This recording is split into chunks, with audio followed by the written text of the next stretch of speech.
So students, welcome back to my channel, that is The Educator. Today we are going to start our general English speaking part 36, in which we are going to discuss about the same topic, that we will discuss about subject verb agreement in our today's class also. So students, let's start our general English speaking part 36. So students, let's start our general English speaking part 36, in which we are going to discuss about the same topic, that we will discuss about subject verb agreement means विषय क्रिया की सहमति, तालमेल या mail जोड़. ठीक है. So students, हम आगे के पार्ट को कंटिन्यू करते हैं और रूल्स को आज हम फिर समझेंगे कि इसमें हम इसको जब समझ लेंगे तो उसको हम कैसे अपने इंग्लिश लैंग्वेज में इसको यूज करेंगे जब हम किसी से बात करना चाहते हैं. ठीक है. सब्जेक्ट वर्ब एग्रीमेंट, विषय क्रिया की सहमति या तालमेल. ठीक है. अब आते हैं हम रूल नंबर 7 पे. रूल 7. तो बेसिकली रूल 7 क्या कहता है? When a sentence has 2 or more subjects joined by or nor, choose a verb that agrees with the subject closest to it. ठीक है. तो रूल 7 यानी नियम 7 आपका ये कहता है, when a sentence, जब कोई वाक्य उसमें यदि 2 और मोर सब्जेक्ट्स ज्वाइंट हो, जिसमें 2 या 2 से अधिक विषय अगर ज्वाइंट है, और से या नॉर से, और मतलब और से जोड़ना, नॉर मतलब नॉर से जोड़ना. ठीक है. Choose a verb that agrees with the subject. ऐसे वर्ब को, क्रिया को हमें चुनना है जो विषय के साथ एग्री करती है या उसके साथ सहमति में रहती है, which is closest to it, जो उसके बिल्कुल निकट में रहती है, जो बिल्कुल पास में रहती है. ठीक है. एग्जाम्पल यानी उदाहरण के रूप में आप ले सकते हैं, केक और pastries are a good choice for dessert. ठीक है. केक और pastries are a good choice for dessert. तो here you can see it is basically present type sentence, and here you can see cake is a noun, it is a name of a food, sweet food. ठीक है. और pastries is also a name of a noun, it is basically a name of a snack. ठीक. Are a good choice for dessert, ये एक मिष्ठान के लिए बहुत ही अच्छी एक चॉइस है, एक बहुत अच्छा विकल्प है ना. तो केक और pastries are a good choice for dessert. तो इसमें ये नहीं कहा जा रहा है केक एंड पेस्ट्रीज, में लिखा रहा है केक और पेस्ट्री, मतलब केक भी हो सकता है और पेस्ट्री भी हो सकती है. ठीक है. तो ये बेसिकली एक मिष्ठान के लिए बहुत ही अच्छा विकल्प है, ये बहुत ही अच्छी चॉइस है. ठीक है. Neither Nikhil nor his sister likes to travel. Neither Nikhil nor his sister likes to travel. तो basically it is a negative type and present type sentence, because in this sentence they are basically trying to say neither Nikhil is basically a noun, it is a name of a man, name of a person, basically a male person, nor his sister, ना ही उसकी बहन likes to travel, मतलब वो घूमना फिरना या travel करना पसंद नहीं करते हैं. ठीक है. neither Nikhil nor his sister likes to travel, ना तो निखिल और ना ही उसकी बहन लाइक्स टू ट्रेवल, मतलब वो घूमना फिरना पसंद नहीं करते, क्योंकि नाइदर शुरू में आ गया तो उनका क्लियर मतलब है कि वो इस चीज़ को मना कर रहे हैं, उन्हें निखिल और उसकी बहन को घूमना फिरना बिल्कुल पसंद नहीं है. ठीक है. तो रूल 7 मैं फिर से एक बार रिपीट कर देता हूँ. व्हेन ए सेंटेंस हैज 2 और मोर सब्जेक्ट्स जॉइंड बाय और नॉर, यदि कोई ऐसा वाक्य है जो 2 या 2 से अधिक विषयों के साथ जुड़ा हुआ है, या तो वो और के थ्रू जुड़ा है या फिर वो नॉर के थ्रू जुड़ा है. ठीक है. Choose a verb that agrees with the subject. तो ऐसे क्रिया को हमें चुनना है जो विषय के साथ सहमति रखती है, उसके साथ एग्री करता है, which is closest to it, जो उसके बिल्कुल निकटतम या उसके पास रहता है. ठीक है. उदाहरण के रूप में मैंने बताया केक और pastries are a good choice for dessert. Cake या फिर पेस्ट्रीज एक आपके मिष्ठान के लिए बहुत ही अच्छा विकल्प है. ठीक है. Neither Nikhil nor his sister likes to travel, ना तो निखिल और ना ही उसकी बहन घूमना फिरना पसंद नहीं करते हैं. ठीक. अब आते हैं रूल नंबर 8 पे. रूल 8 का जो पहला पार्ट है वो क्या कहता है? Collective nouns such as team, family, jury, faculty and committee are singular when considered as a unit. ठीक है. तो कलेक्टिव नाउन क्या होता है? ऐसी संज्ञा जो इकट्ठी करके ही यूज करी जाती है. ठीक है. Collective noun such as team, जैसे आपकी टीम हो गई, तो आपकी फुटबॉल की टीम है, क्रिकेट की टीम है, स्पोर्ट्स की टीम है, किसी भी चीज़ की टीम हो सकती है जिसमें आपके लेवल के लोग जो होते हैं जिनके अंदर वही हुनर टैलेंट होता है तो वो एक मिलकर टीम बनाते हैं किसी टास्क को पूरा करने के लिए। ठीक है। फैमिली क्या हो गया, आपका परिवार हो गया, जिसमें आपकी फैमिली के सारे मेंबर्स होते हैं, आपके भाई बहन मम्मी पापा, तो वो आपकी एक फैमिली बनाते हैं। ठीक है। जूरी क्या होता है, जूरी एक ऐसी चीज़ होती है जो अगर आप कोई काम करते हो तो वो डिसाइड करती है कि भाई इसको हमें, जैसे आपने फिल्मों में देखा हुआ एक जूरी होती है, वो बैठती है कि कौन सी फिल्म पूरे वर्ल्ड की फिल्में देखी जाती हैं, उनमें से कौन सी फिल्म अच्छी लगी, किस एक्टर ने अच्छा काम किया, तो वो जूरी डिसाइड करती है। ठीक है। तो वो जूरी कहलाते हैं कि स्पेशल पैनल ऑफ जजेस बैठते हैं जो उसको परखते हैं, जांचते हैं और उसके बारे में फिर निर्णय देते हैं। ठीक है।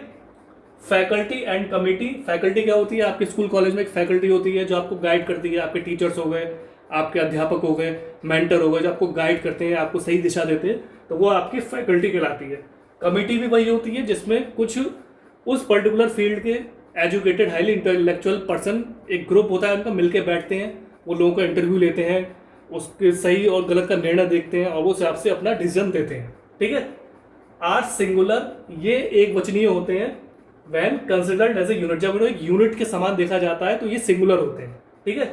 These will take a singular verb, तो ये हमेशा एक वचनीय क्रिया को ही लेंगे, ये हमेशा सिंगुलर वर्ब को लेंगे, यानी एक वचनीय क्रिया को ही ये लेंगे। Example, my family drives to Noida each summer, उदाहरण के रूप में आप ले सकते हैं, my family drives to Noida each summer means मेरा जो परिवार है वो हर गर्मियों की छुट्टियों में नोएडा को जाना पसंद करता है, नोएडा के लिए ड्राइव लगाता है। So basically it is a present type sentence and here you can see my is basically ये सर्वनाम मीन्स प्रोनाउन, फैमिली ड्राइव्स, तो basically it is a present type sentence, drive means it is a verb, यानी चलाना, गाड़ी चलाना। ठीक। To Noida, Noida is a name of a city, so it is a noun, Noida each summer, summer is also a name of a season, ये एक आपका जो season आता है उसका ये नाम हो गया, समर, विंटर, है ना, स्प्रिंग, इस तरीके से। My family drives to Noida each summer, जो मेरा परिवार है वो हर गर्मियों में नोएडा के लिए ड्राइव करता है, नोएडा के लिए जाता है। ठीक है। The faculty recommends that the new syllabus be approved, the faculty recommends that the new syllabus be approved. So you can see it is basically a present type sentence and it is a basically a recommendation, a suggestion giving type sentence. ठीक है। तो इसमें ये बताया जा रहा है कि जो आपकी फैकल्टी है, जो आपकी स्कूल कॉलेज की फैकल्टी हो गई, आपके जो टीचर्स हो गए या आपके डायरेक्टर्स हो गए, तो वो बेसिकली रिकमेंड कर रहे हैं, मतलब अपना सुझाव दे रहे हैं कि दैट द न्यू सिलेबस भी अप्रूव, नए सिलेबस को अप्रूव कर दिया जाए। ठीक है। जो भी नया सिलेबस आपके यहाँ आना चाहता है उसको अप्रूव कर दिया जाए, जो भी यूनिवर्सिटी से आता है या कहीं से आता है वो सिलेबस को अप्रूव करके आपके कॉलेज में उसे लागू कर दिया जाए। ठीक है। The faculty recommends that the new syllabus be approved, so आपकी जो फैकल्टी है वो बेसिकली सुझाव दे रही है कि जो नया सिलेबस आया है उसको अप्रूव कर दिया जाए। ठीक है। तो रूल नंबर 8 का जो पहला पोर्शन है इसको मैं फिर से एक बार और समझा देता हूं। Collective nouns such as team, family, jury, faculty and committee are singular when considered as a unit.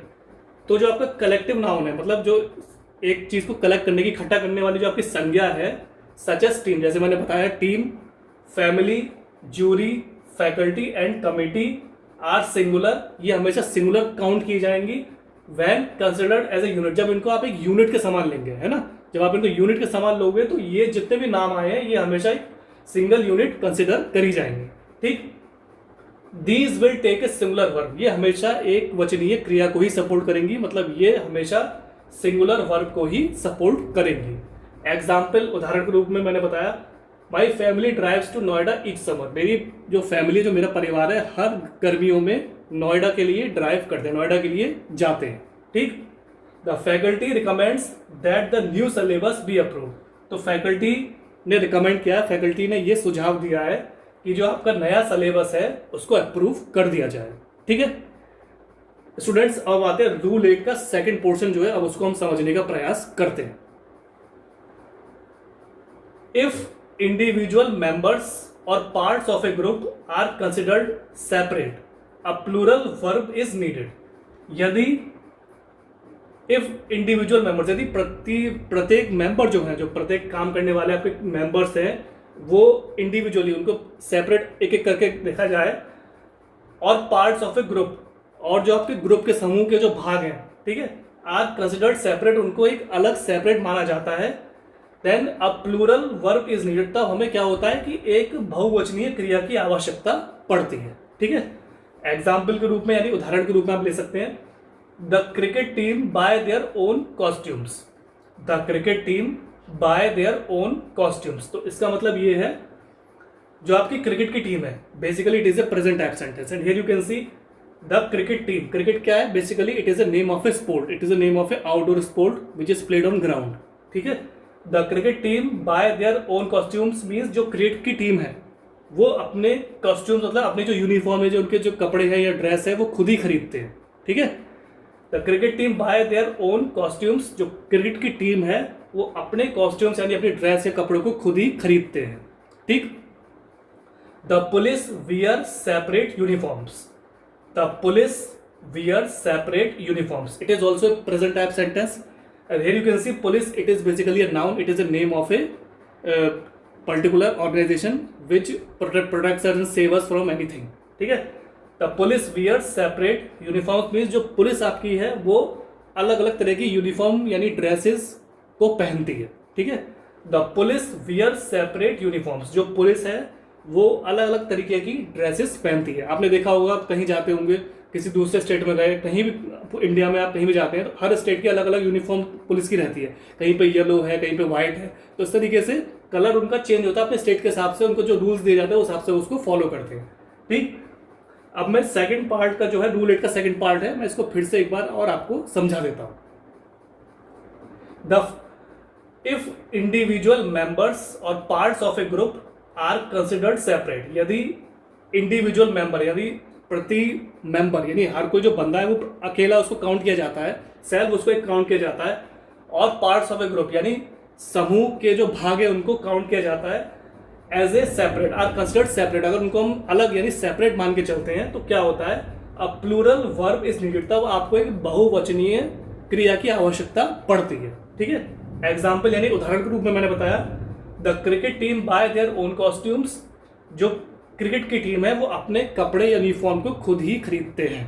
ठीक, the police wear separate uniforms, जो पुलिस है वो अपनी जो यूनिफॉर्म है वो अलग अलग यूनिफॉर्म पहनती है। जैसे मैंने आपको बताया, हर पुलिस की, हर स्टेट की पुलिस की कुछ अलग ड्रेस कोड हो सकता है, तो वो अपने अलग अलग ड्रेसेस पहनते हैं। So students, this was the general English speaking part 36 in which I tried to explain you about subject verb agreement with proper rules, with definitions and with examples also. Kindly try to read them, understand them and try to use these words, sentences and examples in your English language when you try to speak with another person in day-to-day life. So what will happen? Your confidence will improve, your body language will change and you will become a perfect and fluent English speaker in front of another person. So your hesitation will remove a lot when you will practice these sentences daily.